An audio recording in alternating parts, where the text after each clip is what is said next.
तर मित्रांनो IPL 2024च्या 51व्या सामन्यात हार्दिक पांड्याच्या कॅप्टन्सीखाली मुंबई इंडियन्स संघाला आणखीन एक पराभव हा स्वीकारावा लागला होता, ज्यात खरं तर परवाच्या या सामन्यामध्ये मुंबई इंडियन्स संघाचा कोलकाता संघाने पराभव केला, ज्यामुळे प्लेऑफमधून मुंबई इंडियन्स संघ हा बाहेरच झालाय।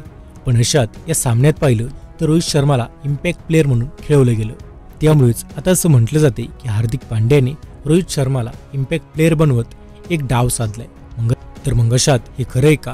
हार्दिक पांड्या रोहित शर्माला संघातून हळूहळू बाहेर करतोय का? आणि यामागील कारण काय होतं त्याबद्दल सविस्तर माहिती आपण व्हिडिओत पाहणार आहोत, त्यामुळे हा व्हिडिओ तुम्ही शेवटपर्यंत नक्कीच पहा। आणि जर चॅनेलवर नवीन असाल तर खाली लाल बटन दाबून आत्ताच चॅनेलला सबस्क्राईब करा।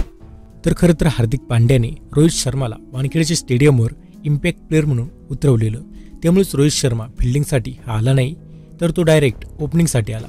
पण रोहित शर्माला इम्पॅक्ट प्लेअर बनवत हार्दिकने एक मोठा डाव साधल्याचं आता समोर येते। खरं तर टॉस झाल्यानंतरून हार्दिक पांड्याने मुंबई इंडियन्स संघाची घोषणा केली, तर टॉस जिंकल्यानंतर हार्दिकने आपण प्रथम गोलंदाजी का करणार याचं कारण सांगितलं। त्यानंतर या सामन्यात कोणत्या खेळाडूला संधी दिली हे हार्दिकने स्पष्ट केलं। त्या सामन्यासाठी मोहम्मद नबीला संघाबाहेर काढण्यात आलं असून त्याच्याऐवजी नमन धीरला मुंबई इंडियन्स संघात स्थान दिलं गेलं होतं। पण त्याचवेळी मग रोहित शर्मा हा मुंबईच्या संघातच आहे असं सर्वांना वाटत होतं, परंतु जेव्हा मुंबई इंडियन्स संघाने आपला संघ सोशल मीडियावर पोस्ट केला त्यामध्ये रोहित शर्माचं नाव हे प्लेइंग 11मध्ये दिसत नव्हतं, त्यामुळे चाहत्यांना मोठा धक्का बसला। तर खरं तर तसं पाहिलं तर हार्दिक पांड्याकडे मुंबई इंडियन्स संघाची कॅप्टन्सी आहे, पण जेव्हाही कठीण काळ येतो तेव्हा तो रोहित शर्माकडे जाताना पाहायला मिळतो। त्यानंतर हार्दिकला कॅप्टन्सी करणं जमत नाही अशी टीका अनेक जणांनी हार्दिक पांड्यावर केली होती, त्यामुळेच हार्दिक पांड्याचे मुंबईच्या चाहत्यांमधील महत्त्व कमी झालेलं पाहायला मिळत होतं। आणि म्हणूनच हार्दिक पांड्याने KKRच्या सामन्यात रोहित शर्माला खेळवलंय, पण इम्पॅक्ट खेळाडू म्हणून। यावेळी हार्दिक पांड्याने सर्वांना दाखवून दिलं की रोहित विना मी कॅप्टन्सी करू शकतो आणि संघाला सांभाळू शकतो।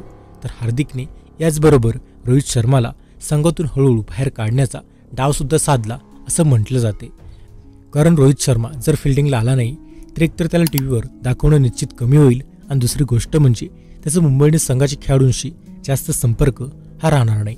त्यामुळेच हार्दिक पांड्याने इम्पॅक्ट प्लेअरचा डाव साधत रोहित शर्माला हळूहळू संघाबाहेर काढण्याचा प्रयत्न केला अशी चर्चा ही सध्या सोशल मीडियावर सुरू आहे।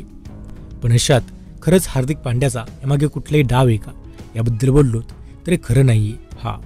कारण यामागील खरं कारण पाहिलं तर रोहित शर्माला इम्पॅक्ट खेळाडू यासाठी निवडण्यात आलं, कारण रोहित शर्मा याच्या पाठीत थोडा जडपणा हा त्या दिवशी जाणवत होता।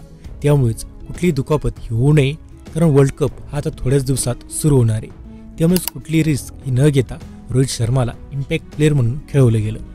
तर अशात यावर तुमचं काय मत आहे कमेंट करून नक्कीच सांगा। माहिती आवडल्यास व्हिडिओ लाईक करा।